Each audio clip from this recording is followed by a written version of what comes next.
Hello dear students. आज हम लोग शुरू करने जा रहे हैं रेस्पिरेशन। रेस्पिरेशन प्लांट फिजियोलॉजी का एक बहुत ही इंपॉर्टेंट चैप्टर है जो नीट पॉइंट ऑफ व्यू से भी बहुत इंपॉर्टेंट है। हर साल रेस्पिरेशन से 2 या 3 क्वेश्चंस इजीली आते हैं और ये 2-3 क्वेश्चन काफ़ी इजी होते हैं और आपको स्कोरिंग अपॉर्चुनिटी देते हैं। तो बिना किसी देरी के हम लोग शुरू करने जा रहे हैं रेस्पिरेशन। तो सबसे पहले हमें जानना होगा रेस्पिरेशन है क्या। What is the definition of respiration. Basically respiration is the breakdown of food materials within the cell to release energy which is trapped as ATP। मतलब रेस्पिरेशन एक ऐसी प्रोसेस है जिससे फूड मटेरियल बॉडी के अंदर, चाहे वो प्लांट बॉडी हो चाहे एनिमल बॉडी हो, उसके अंदर टूटते हैं और उससे एनर्जी रिलीज होती है, एनर्जी निकलती है। और वो एनर्जी किस फॉर्म में ट्रैप हो जाती है या फिर फंस जाती है, वो होती है ATP. ATP stands for adenosine triphosphate which is regarded as the currency, energy currency of cell. सबको पता है, ठीक है। सेकंड पॉइंट की तरफ बढ़ते हैं। Respiration is a amphibolic and exergonic process. So हमें एम्फीबॉलिक का और एक्सर्गोनिक का मतलब पता होना चाहिए before understanding this point. So what does amphibolic mean. देखिए, एम्फीबॉलिक एक बायोकेमिकल प्रोसेस ही है। मतलब अगर आपकी प्रोसेस के अंदर एनाबॉलिज्म भी हो रहा हो और कैटाबॉलिज्म भी हो रहा हो तो वो एम्फीबॉलिक प्रोसेस होती है और डुअल प्रोसेस होती है। Respiration is also a dual process. मतलब एनाबॉलिज्म से मतलब हुआ कोई ना कोई प्रोडक्ट ऑर्गेनिक मटेरियल बन रहा है और कैटाबॉलिज्म से कोई ना कोई ऑर्गेनिक मटेरियल टूट रहा है। आने वाली लेक्चर्स में हम ये समझ लेंगे कि कौन सा मटेरियल बन रहा है, कौन सा मटेरियल टूट रहा है। जैसे ग्लूकोज के ब्रेकडाउन से हमें पता है पायरुविक एसिड बन रहा है, फिर पायरुविक एसिड से भी हमें पता है सिट्रिक एसिड बन रहा है, बहुत सी चीज़ें और बन रही हैं और वो ईटीएस के अंदर जाके फिर हमें एनर्जी यील्ड करती हैं। तो रेस्पिरेशन हम इतना समझ लेते हैं is an amphibolic process, that is it is both catabolic and anabolic. ठीक है। अब एक्सर्गोनिक का मतलब क्या हुआ। एक्सर्गोनिक से आप समझ लीजिए, एक्सर का मतलब हो गया एनर्जी गिविंग, एनर्जी यील्डिंग। तो एनर्जी देता है रेस्पिरेशन। ये पॉइंट क्लियर हो गया बहुत इजीली। अब देखिए थर्ड पॉइंट की तरफ बढ़ेंगे। Respiration is a multi step enzymatic process also called cellular respiration and mitochondrial respiration. Respiration is a multi step enzymatic process. एक स्टेप में रेस्पिरेशन कभी भी परफॉर्म नहीं होता है। रेस्पिरेशन में बहुत सारी स्टेप्स होती हैं। जैसे कौन कौन सी स्टेप्स हो गई, ग्लाइकोलिसिस हो गई, क्रेब्स साइकिल हो गई, ठीक है। क्रेब्स साइकिल के बाद में आपकी ईटीएस हो गई जिसे इलेक्ट्रॉन ट्रांसपोर्ट सिस्टम बोलते हैं। तो respiration multi step enzymatic process क्यों है, क्योंकि जो एनर्जी फूड के ब्रेकडाउन से रिलीज होती है उसको ट्रैप करना, एकदम से एटीपी की फॉर्म में ट्रैप करना इज नॉट पॉसिबल, ठीक है। तो वो एटीपी के साथ साथ और भी कोई है ना, कई करेंसीज में, एनर्जी करेंसीज में ट्रैप होती हैं। तो वो कौन सी हो गई, जैसे जीटीपी हो गई which is almost another form of ATP, NADP हो गई, ठीक है, और एफएडीएच2 हो गया, एफएडीएच हो गए। तो इसके फॉर्म के अंदर एनर्जी को ट्रैप किया जाता है अलग अलग स्टेप्स के अंदर, ग्लाइकोलिसिस में, देन आपकी क्रेब्स साइकिल में, और उसको बाद में एटीपी में ही कन्वर्ट कर लिया जाता है जो प्राइमरी एनर्जी करेंसी हमारी किस साइकिल के अंदर, ईटीएस के अंदर, इलेक्ट्रॉन ट्रांसपोर्ट चेन के अंदर, इलेक्ट्रॉन ट्रांसपोर्ट साइकिल के अंदर। ये हम सब अच्छे से जानते हैं, ठीक है। तो फोर्थ पॉइंट की ओर बढ़ेंगे। Plants also respire to yield metabolic energy, ठीक है। ये पॉइंट वैसे कोई सेंस नहीं बनाता, फिर भी कि सभी को पता है कि प्लांट्स को भी रेस्पिरेशन की नीड होती है अपनी मेटाबॉलिक एनर्जी रिलीज करवाने के लिए, जैसे एनिमल्स को होती है, ठीक है। तो हम अगली स्लाइड की तरफ बढ़ेंगे। अच्छा, हमने ये पढ़ा कि plants also requires oxygen, plants also requires oxygen for its respiration needs. Plants को भी ऑक्सीजन की रिक्वायरमेंट होती है, but we also know that plants does not have any specialized respiratory organ. इससे क्या मतलब हुआ, that plant do not have any kind of lungs और गिल्स और anything which you can say it is a respiratory organ, and that the main function of is that sole purpose is for respiration activities only. No, plants के अंदर कोई specialise respiratory organ नहीं होता है, ठीक है। ये एनसीईआरटी की तीनों पॉइंट्स है, तो आप समझते जाइए। पहला पॉइंट है क्यों, क्योंकि each plant part take care of its own gas exchange. मतलब कि प्लांट का हर पार्ट अपने अपना ख्याल खुद रख सकता है। बेसिकली सिंपल भाषा में समझेंगे, प्लांट का पार्ट, हर पार्ट अपना अपना ख्याल खुद रख सकता है, वो इंडिपेंडेंट लोग है, ठीक है। जैसे कि लीव्स अपनी रेस्पिरेटरी नीड्स खुद पूरी करती है, स्टेम अपनी रेस्पिरेटरी नीड्स खुद पूरी करता है और रूट्स अपनी खुद पूरी करती है। हम मॉर्फोलॉजी में जब पढ़ेंगे तो मॉर्फोलॉजी में समझ में आएगा कि रूट्स ऑल्सो रिस्पायर, लीव्स के साथ साथ रिस्पिरेशन करता है, स्टेम भी रिस्पायर करते हैं। अब कौन कौन से है ना ऑर्गन से रिस्पायर होता है, जैसे है ना स्टोमेटा हो गए, ठीक है। इसी तरह से और भी चीजें होती हैं, तो हम नेक्स्ट लेक्चर्स में पढ़ेंगे। देखिए दूसरे पॉइंट की तरफ आते हैं। Plants are also less dependent on environment for respiratory gas exchange. बिल्कुल सही बात है, प्लांट्स को एनवायरनमेंट की खास जरूरत नहीं होती है रेस्पिरेटरी एक्सचेंज के लिए अपनी। थर्ड पॉइंट आ गया, in plants diffusion gases do not travel long distances, ठीक है। अगर आपको पता है कि स्पेशलाइज्ड ऑर्गन प्लांट के अंदर नहीं है, इसका यही तो मतलब हुआ ना स्पेशलाइज ऑर्गन की जरूरत तभी पड़ती है जब आपको एक ही ऑर्गन से पूरी बॉडी के अंदर ना ऑक्सीजन सप्लाई करनी हो। अब आपको पता है आपका हर प्लांट का पार्ट अपना अपना ख्याल खुद रख रहा है, then there should not be any mechanism जिससे डिफ्यूजन हो, जो गैसेस का डिफ्यूजन है वो लंबी दूरी तक हो, कि नीचे से लेकर रूट से लेकर टिप ऑफ दी है ना प्लांट तक है ना डिफ्यूजन हो। इसी वजह से है ना रेस्पिरेटरी ऑर्गन्स की नीड भी नहीं होती है। तो दोनों पॉइंट्स इंटर रिलेटेड है, को रिलेटेड है। ठीक है, अब देखिए अगली स्लाइड पे आएंगे। अगली स्लाइड बहुत ही इंपॉर्टेंट स्लाइड है, इसे ध्यान से देखिएगा, इस पे से काफी क्वेश्चंस बन के आ जाएंगे। देखिए अगर हम रेस्पिरेशन को बांटे, that how we can basically divide respiration, देखिए तो on the basis of respiratory substrates. अब रेस्पिरेटरी सबस्ट्रेट के बेसिस पे हम रेस्पिरेशन को बांट सकते हैं दो पार्ट्स में। कौन कौन सी? Floating respiration and protoplasmic respiration. But before that, we need to understand what exactly are respiratory substances. Respiratory substances और respiratory substrate exactly है क्या? जो भी हमारे को पता है प्रोसेस के अंदर जाएगा, रेस्पिरेशन की प्रोसेस के अंदर जाएगा, और जिस चीज का ब्रेकडाउन होगा वही तो रेस्पिरेटरी सबस्ट्रेट हुआ। अगर कार्बोहाइड्रेट आपका फूड मटेरियल या फिर फैट है तो वो आपका रेस्पिरेटरी सबस्ट्रेट हो गया, या फिर प्रोटीन है तो आपका रेस्पिरेटरी सबस्ट्रेट हो गया। अब दो कौन कौन सी रेस्पिरेशन हो गई इसमें? Floating and protoplasmic respiration. तो देखिए protoplasmic respiration is that respiration in which the respiratory substrates are either fats और कार्बोहाइड्रेट्स। कि रेस्पिरेटरी सबस्ट्रेट्स अगर फैट या फिर कार्बोहाइड्रेट हो तो उस रेस्पिरेशन को बोलेंगे फ्लोटिंग रेस्पिरेशन। अब इसे फ्लोटिंग रेस्पिरेशन कहते हैं। तो देखिए हमें पता है फैट और कार्बोहाइड्रेट्स का स्टोरेज हमारी बॉडी के सेल्स में, प्लांट्स के अंदर होता है। प्लांट्स की बॉडी के सेल्स के अंदर और एनिमल्स की बॉडी के सेल्स के अंदर फैट्स और कार्बोहाइड्रेट्स का स्टोरेज होता है। Carbohydrates are stored in the form of either glucose, ठीक है, एनिमल्स में ग्लाइकोजन की फॉर्म में स्टोर होते हैं, प्लांट्स में ग्लूकोज की फॉर्म में हो सकते हैं, या फिर डाइसैकेराइड सुक्रोज की फॉर्म में हो सकते हैं। ठीक है, तो but carbohydrates are primary storage substances. Similarly fats भी होते हैं, ठीक है, फैट्स ऑयल की फॉर्म में भी स्टोर होते हैं, बट प्रोटीन्स आर नॉट। ठीक है, मैं उस पर बाद में आता हूं, पहले आप समझा देता हूं, आपको समझा देता हूं। तो ये दोनों बहुत बेसिक हैं और हमारे बॉडी के सेल्स के अंदर अवेलेबल होते हैं।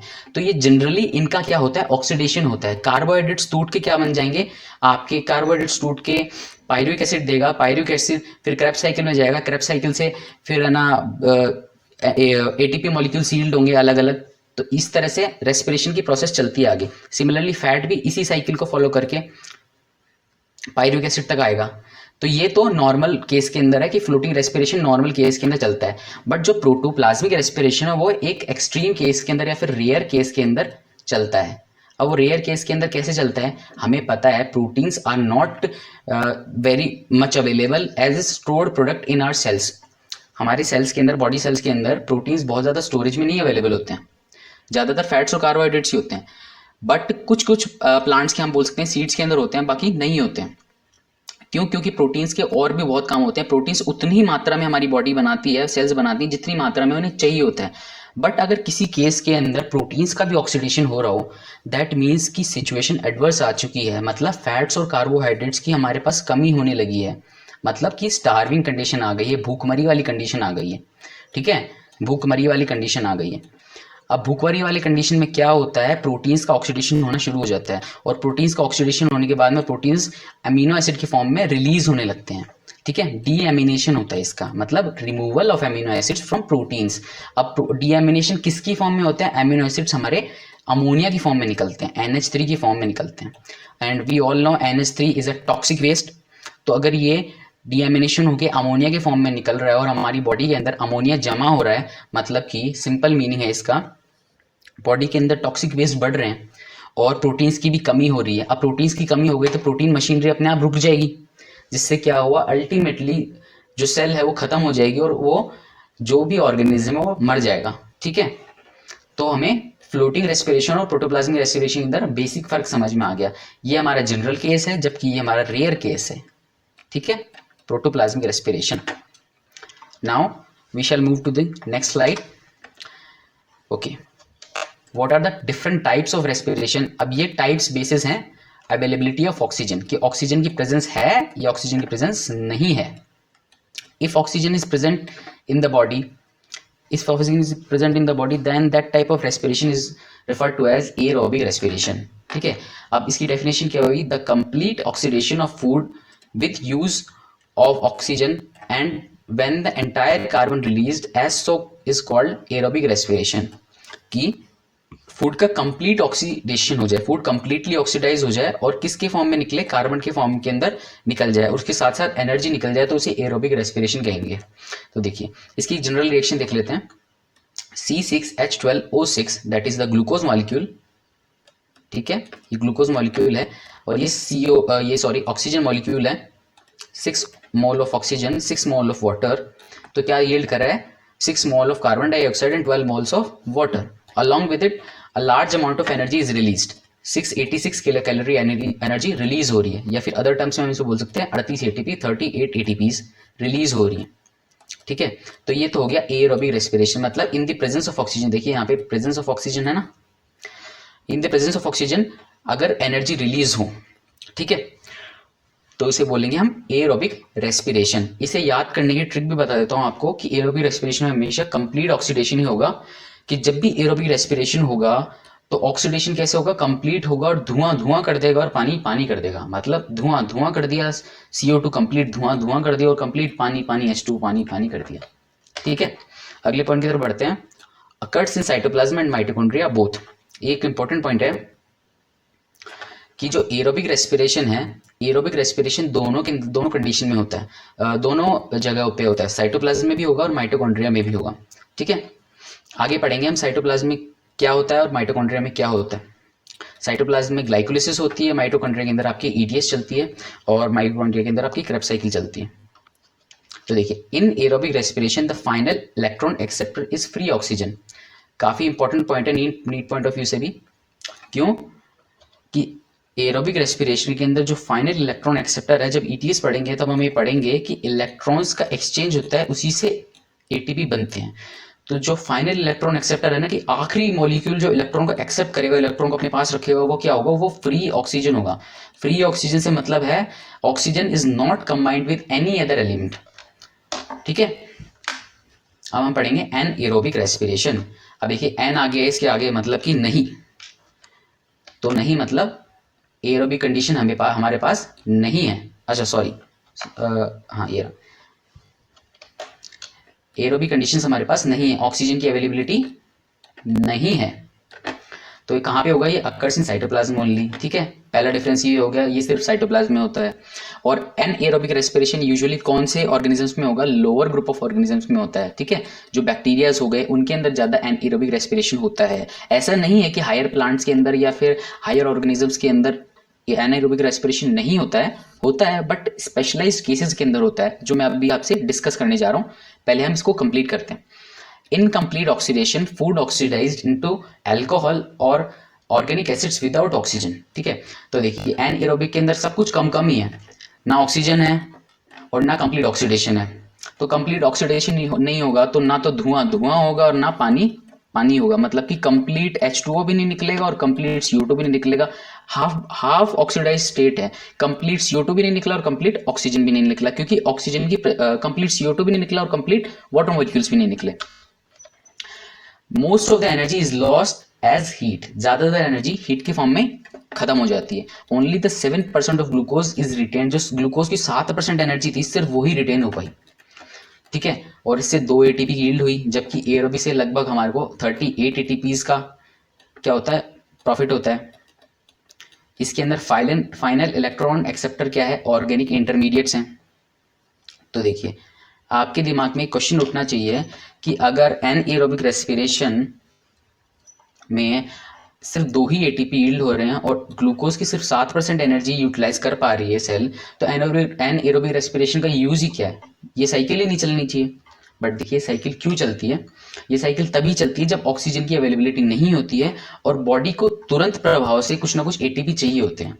जैसे मैं आपको इसका बेस्ट एग्जांपल देता हूँ, जब जिम में आपने देखा होगा लोग वर्कआउट करते हैं, तो क्या होता है, वर्कआउट करने से जब मसल पंप होती है ना, तो उससे क्या होता है, आपकी जो मसल सेल्स हैं, जो भी मसल सेल्स हैं, उनके अंदर प्रॉपर ऑक्सीजन सप्लाई नहीं मिल पाती, इनकम्प्लीट ऑक्सीजन सप्लाई मिलती है, कुछ कुछ ऑक्सीजन जा पाती है। बट उस टाइम पे सेल को तुरंत से प्रभाव से क्या बनाना पड़ता है, ATP तैयार करने पड़ते हैं ताकि एक्सरसाइज कंटिन्यू कर पाए। तो एनाएरोबिक रेस्पिरेशन काम में आती है, ठीक है। तो आपको आई होप आपको ये पॉइंट समझ में आ गया होगा। अब एनारोबिक रेस्पिरेशन के जो प्रोडक्ट्स हैं वो हम आगे पढ़ेंगे। देखिए फाइनल इलेक्ट्रॉन एक्सेप्टर इसके अंदर ऑर्गेनिक इंटरमीडिएट्स हैं, ये मैंने आपको समझा दिया है, फ्री ऑक्सीजन नहीं है फाइनल इलेक्ट्रॉन एक्सेप्टर। अगली स्लाइड पे बढ़ते हैं। अगली स्लाइड है what are the steps of aerobic respiration. अब एरोबिक रेस्पिरेशन की कौन कौन से स्टेप्स हैं। एरोबिक रेस्पिरेशन किसके अंदर होती है, यूजुअली यूकैरियोट्स के अंदर होती है। यूकैरियोट्स मतलब हायर ग्रुप ऑफ ऑर्गेनिजम्स हो गए, प्लांट्स हो गए और एनिमल्स हो गए और ह्यूमंस हो गए और बहुत सारी चीज़ें हो गई जो भी हायर होती हैं जिसके अंदर एरोबिक ऑक्सीजन की नीड होती है।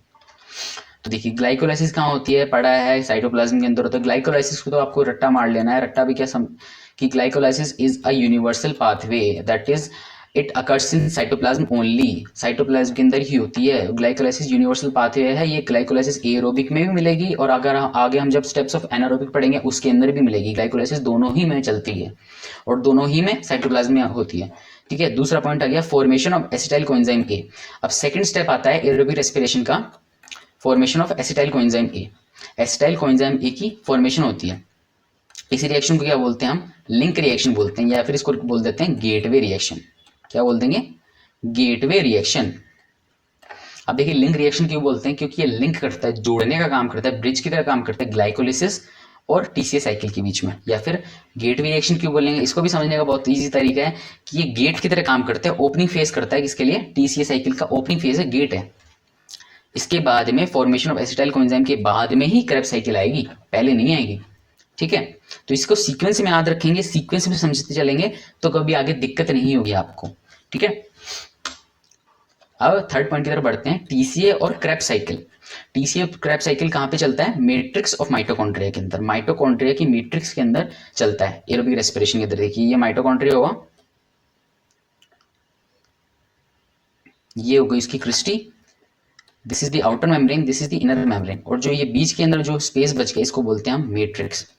इस मैट्रिक्स के अंदर क्या होता है, इस मैट्रिक्स के अंदर आपकी टीसीए साइकिल या फिर क्रेब्स साइकिल चलती है। ओके, अब ये ईटीएस है, ईटीएस भी कहाँ चलती है। ईटीएस के लिए आपको ध्यान रखना पड़ेगा, इलेक्ट्रॉन ट्रांसपोर्ट सिस्टम के लिए कभी भी ईटीएस का नाम आ जाए तो ये ध्यान रख लेना कि ईटीएस हमेशा कहाँ पे होगी, किसी ना किसी मेम्ब्रेन के अंदर होगी, किसी न किसी मेम्ब्रेन के अंदर होगी, क्योंकि वो मेम्ब्रेन को ही एक पैसेज बनाती है इलेक्ट्रॉन का, कि मेम्ब्रेन के इस साइड इलेक्ट्रॉन जा रहे हैं और मेम्ब्रेन के उस साइड इलेक्ट्रॉन जा रहे हैं, इधर से उधर जा रहे हैं, यूं मूव कर रहे हैं इलेक्ट्रॉन। ठीक है, तो ईटीएस के अंदर एरोबिक रेस्पिरेशन के अंदर ईटीएस कहाँ पे होती है, इनर माइटोकॉन्ड्रियल मेम्ब्रेन, क्रिस्टी के अंदर इनर माइटोकॉन्ड्रियल मेम्ब्रेन के अंदर होती है। ओके, यूकैरियोट्स के अंदर। और ऑक्सीडेटिव फॉस्फोरिलेशन ये ऑक्सीजोम्स के अंदर होते हैं। देखिए इस तरह की कुछ इनर मेम्ब्रेन होगी, उसके अंदर इस तरह के कुछ पार्टिकल्स होते हैं। ठीक है ना, इनको बोलते हैं ऑक्सीजोम्स। तो ऑक्सीजोम का जो ये हेड है ना, F1 पार्टिकल, F1 पार्टिकल, इसके अंदर क्या होती है आपकी ऑक्सीडेटिव फॉस्फोराइलेशन, ऑक्सीडेटिव फॉस्फोराइलेशन। हम आगे आगे पढ़ते जाएंगे तो समझ में आने लग जाएगा कि what is oxidative phosphorylation, what is exactly F1 particles, oxysomes क्या है, ईटीएस की जो मेम्ब्रेन है इनर माइटोकॉन्ड्रियल मेम्ब्रेन वो क्या है, सब की आपको पोलैरिटी वगैरह सब समझाऊंगा। ठीक है, तो आगे बढ़ेंगे। स्टेप्स ऑफ एनाएरोबिक रेस्पिरेशन आ गया। देखिए स्टेप्स ऑफ एनाएरोबिक रेस्पिरेशन क्या है। ग्लाइकोलाइसिस मैंने आपको बताया था यूनिवर्सल पाथवे है, सब जगह सेम चलेगी। ग्लाइकोलाइसिस हमेशा साइटोप्लाज्म में अंतर होती है। टीसीए साइकिल और क्रेब्स साइकिल उसके अंदर कहाँ पे चलती है, अगर चलती है तो एनाएरोबिक रेस्पिरेशन के अंदर साइटोप्लाज्म के अंदर चलती है। कहाँ पे नहीं चलती है, माइटोकॉन्ड्रियल मैट्रिक्स के अंदर नहीं चलेगी। ठीक है, और जो थर्ड पॉइंट है ईटीएस, इलेक्ट्रॉन ट्रांसपोर्ट सिस्टम। अब ईटीएस आपको पता है यूजुअली एनाएरोबिक रेस्पिरेशन मैंने आपको बताया था, यूजुअली हमेशा नहीं, ज्यादातर कहाँ पे होता है, प्रोकैरियोट्स के अंदर मिलता है, मतलब प्रिमिटिव ऑर्गेनिज्म में मिलता है। अब हमें पता है प्रोकैरियोट्स के अंदर कोई मेम्ब्रेन ज्यादा होती नहीं है, मेम्ब्रेन बाउंड ऑर्गेनेल्स तो होते नहीं है, तो कोई ना कोई मेम्ब्रेन तो रिक्वायर्ड है इसको कंडक्ट कराने के लिए ईटीएस को। तो कौन सी मेम्ब्रेन यूज हो जाएगी, प्लाज्मा मेम्ब्रेन। प्लाज्मा मेम्ब्रेन तो होती है सबके पास, सेल मेम्ब्रेन, प्लाज्मा मेम्ब्रेन बोलते हैं उसको, तो उसके अंदर ईटीएस होता है। ठीक है, तो आई होप आपको ये लेक्चर समझ में आया होगा, आपको रेस्पिरेशन बेसिकली इंट्रोडक्शन रेस्पिरेशन समझ में आ गया होगा। इस लेक्चर के बाद में हम करने जा रहे हैं, इस लेक्चर के बाद में अगले लेक्चर में आपको मैं इजी सबसे पहले ग्लाइकोलाइसिस पढ़ाऊंगा, उसके बाद में formation of acetyl coenzyme A, ये क्या होती है लिंक रिएक्शन, इसको समझाएंगे, स्टेप वाइज चलेंगे, फिर टीसीए साइकिल, क्रेब्स साइकिल और लास्ट में ईटीएस पढ़ेंगे। ठीक है, और उसके बाद में सबकी बैलेंस शीट तैयार करेंगे। कॉमर्स में होती है ना बैलेंस शीट, हमारे बायोलॉजी में भी बैलेंस शीट होती है, लेकिन कुछ अलग तरह की बैलेंस शीट तैयार करेंगे कि किससे कितने एटीपी का गेन हुआ या लॉस हुआ। तो अगर आपको ये वीडियो अच्छी लगी तो प्लीज़ चैनल को लाइक कीजिए, सब्सक्राइब कीजिए